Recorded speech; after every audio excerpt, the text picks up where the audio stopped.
Hello, hello, and welcome to this week's episode of the Alternative Hair Alchemist podcast. This is Deborah Heim. My brick and mortar in-person wig shop is Very Best Little Hair House, and you can find it online. We have Facebook, Instagram, and also the Wise Wig Advice and Support Group as well. And this week, I want to call it the Rejoice episode, because there are so many upsides to wearing alternative hair that I didn't really know when I first found that I had hair loss. So I want to share them with you. And if you're still in the sadness stages of hair loss, I have been there totally. I'm not there anymore, but it didn't happen overnight. But in a large part, you can start today by what we call reframing, or taking a look at situations from the positive side and developing a positive mindset. It takes a little bit of exercise, just like staying in shape physically. I've learned to keep myself in shape mentally with leaning towards positive rather than negative. And I'm going to run through some of my favorite things about alternative hair, so maybe you will agree with some, if not all of them. Number one, you no longer have to spend hours doing your hair. Now, I remember when I started to get extremely thin, I would spend 2 hours trying to flat iron what I have, get it to look perfect, spend all that time, and then go out and get rained on or what have you. Well, the upside is now you will be ready in 5 minutes or less, and it's also weatherproof, frizz-proof, and the style generally stays all day. 2, on any given day, even on my worst wig day, I still feel and look a lot better than I did on probably some of my best natural hair days. 3, you're going to be able to have access to colors that don't look like they came out of a box. That was all I was able to do with my own bio hair. Well, now the access to the colors you have, you can get that salon look. I read an article one time that talked about those ultra blonde levels, and sometimes that takes more than one treatment on your hair, and getting from like brown hair to an ultra blonde shade can cost about $700. Now, people with real hair that get it colored, that look amazing, they spend a couple $100 every 3 months keeping that hairstyle up. So I like to point that out, because sometimes when you look at a wig as being expensive, if you think of the positives, the wear and tear saved on your hair, the time you don't have to run to and from a salon, sometimes that, at least in my mind, helps me justify a little bit of going ahead and allowing myself that extra nice wig. So that's something to think about as well. 4, you can change your hairstyle all the time. In fact, some mornings when I get ready, I will pick my wig according to my outfit or my accessories. Like, I like to do things with glasses and wigs that go together. But anyway, you get to change all the time without spending a lot of time. 5th thing, it's quicker than minoxidil, nioxin, what have you. I got caught up into that stage, and I know it's something like a rite of passage. We all tend to go through it looking for either the diagnosis that we'll be able to fix or the magic product, whatever. And here's my thinking on that. Definitely do try it. You never know what's going to work. Future episodes, I will talk about how I reduced stress and had a lot of regrowth. But anyway, keep a positive mindset. If you think something's going to help you regrow your hair, by all means try it. But don't let that stop you from venturing into alternative hair. Because once you start into it, it can get fun, but you'll also learn that it's a little bit of a journey. Some trial and error is involved, so don't be too hard on yourself if you don't get it right or even great the very first time. The point is at least you tried. Number 6. I think it's beautiful that a wig is not a permanent decision. If you ever have had a bad haircut, I think back to those days, you are kind of stuck with that. And the good news is now, if you get a wig that you don't totally love, you can get another wig. And also, the wigs that don't work for you, if you resell them, might make somebody else happy. And another thing I have found is that wigs I didn't like initially, that I couldn't return for whatever reason, kept on the side. On a different day when I tried it again, I liked it a lot better. So that's the beautiful thing about wigs, is it's really not a permanent decision, and you can always look forward to another one. Number 7, and this is one of my favorites. You can have princess hair. And I love the long wigs. And I'll tell you, I like being able to take it off because I always wanted hair all the way down my back. So one of the first really nice human hair wigs I got was a Kim from a John Renault. Also fell for the Blake as well. Those are two beautiful wigs. I can't recommend them enough. And I didn't get one right off the bat. I saw Kim when I first started with my shop, and I saved a little bit at a time, and it was totally a goal worth working for.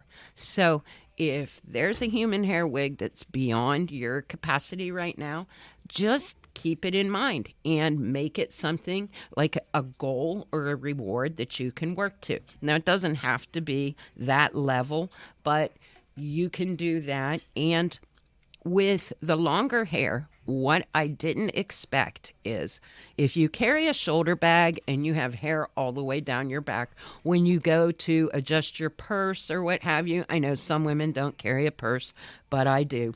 You'll find the things like your hair will get caught under the strap. And it was quite an awakening to me to find out what it is like to have that princess hair. And it's a little bit of an adjustment to get to used to hair that long, but you have so much variety. You can put it up, what have you. But anyway, having princess hair in a flash is definitely one of my high points. 8, if you are a collector and a lover of things like shoes, purses, what have you, now you can have a new thing to develop a collection of. And even though I have quite a wig collection, I still like purses and shoes. But still, it's nice to have something else that you can collect. 9, you will meet some really cool people in the alternative hair world.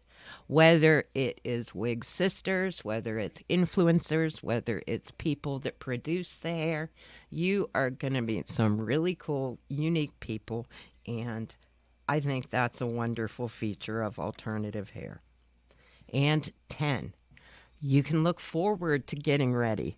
And this is something that I just totally love. And I have to say, until I got the alternative hair collection that I do, you know, when you're trying to make what you have work, it can be a little bit of a challenge. And I know there are people out there with hair loss that aren't showing up to family events. Like I get a lot of clients that, especially when something big is coming up in a few months or whatever, usually a friend's wedding or what have you, they admit to me that this has been something that they should have been dealing with along the way, but fear or whatever stops them from venturing into alternative hair. So if nothing else, I hope I've given you some things to think about and some reasons to try alternative hair. I imagine if you're listening to this podcast, you're already there.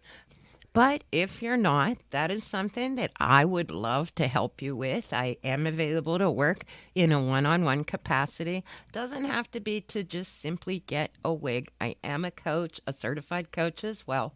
So I specialize in you being okay with you. Hair loss doesn't always happen by itself. Generally, there's something else going on, and learning the tools to deal with that. Sometimes reframing your thinking, or learning how to regulate your nervous system if you get anxious all the time. It has totally revamped my life, and I would be excited to share some of those things with you. And to wrap it up, a couple of my tips for the week. Number one, if you order a wig, and I say this, I do see it in my shop. When I initially put a wig on a person, it could be the best wig in the world, but for some reason, the initial reaction is usually a, no, I can't do this. So if that's happening to you, because I do see it in the wig groups sometimes, people will get a wig in and not be sure or absolutely hate it. But I want to tell you that often that is an initial reaction. And what I advise people to do, if you're in my shop, I can do it with you. Generally, I distract you and talk to you for a few minutes. And then just like magic, as you're sitting there for a few minutes and you start to acclimate to that new look, after a couple of minutes, when you look in the mirror again, it starts to look better. Now, I'm not saying that to convince you to keep a wig you hate.